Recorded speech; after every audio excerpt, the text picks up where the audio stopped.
اتجوز حد بحبه ولا اتجوز حد بيحبني؟ خدي اللي بيحب لكن ما تاخديش اللي انتي بتحبيه. ايه هي صدق المقولة دي؟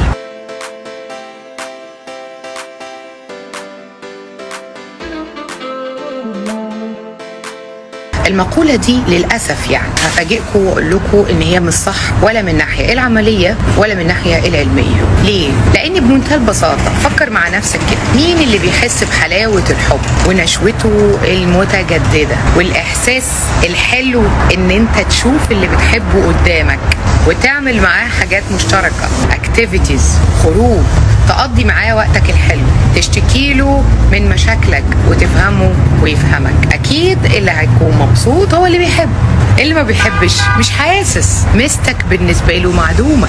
فان انتي النهارده تاخدي حد بيحبك بس انتي ما بتحبيهوش، ده ممكن يسعدك او يسعدك يوم، تحس كده بانتشاء وسعاده وانا جامد قوي 2 3، بس بعد كده خلاص الايجو هيروح وهتلاقي نفسك بتقابل المشكله الحقيقيه، وهو ان انت مش قادر تبذل عشانه مجهود. الحياه الزوجيه مش سهله، الحياه الزوجيه محتاجه ان احنا الاتنين نيجي على نفسنا، نتعب ونعمل ديوتيز ونعمل ادوار في حياه بعض ونجدد ونشتغل عليها. طاقه الحب بقى اللي بين الاتنين دول هي اللي بتمول لي الدينامو اللي هيشتغل على العلاقه. ما انا ما يكونش عندي طاقه الحب دي، ما كنتش بشوف لحظات الحضن والمشاعر والنشوه دي، هجيب انا منين رغبه وقدره اني انا اقدر اشتغل على العلاقه؟ مش هعرف. هتبقى العلاقه بالنسبه لي ماشيه في اتجاه واحد. طب يعني قصدك ناخد اللي بنحبهم يفضلوا يعذبونا؟ لا، ما هو ما ينفعش اخد حد انا بحبه وهو ما بيحبنيش،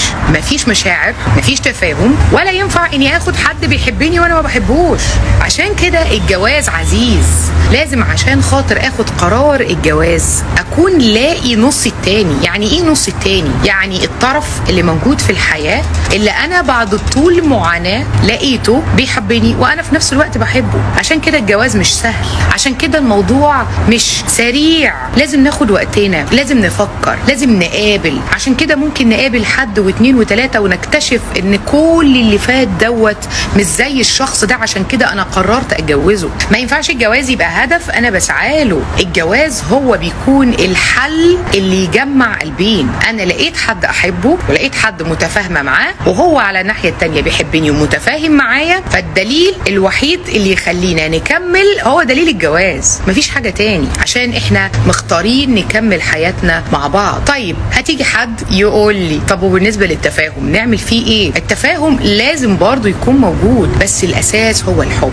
لو انا النهارده ما عنديش مشاعر تجاه الشخص الاخر فهو مش هيعرف يسعدني، مش هيعرف يكون مصدر الهام ليا، مش هيعرف يحفز هرموناتي المزاجيه، فبالتالي كل بقى اللي هيتبني على كده خلاص وقع، مش موجود. فالحب يكون موجود. طب بعد ما يكون الحب موجود خلاص كده لا، ندور على التفاهم، بحبه ومتفاهمه معاه، متفاهمين في حاجات، في حاجات هنحاول نشتغل عليها ونبذل عليها مجهود، في حاجات تانية محتاجين نعلمها لبعض عن بعض، في توافق فكري، في توافق اجتماعي، خلاص هو ده الشخص المناسب. الموضوع مش سهل، الموضوع محتاج مننا وقت ومحتاج ان احنا نفشل كتير عشان ننجح، فما تيأسوش، ولكن برضو ما تتجوزوش ناس علشان خاطر بيحبونا. هنعمل ايه؟ ده مبدأ النصب.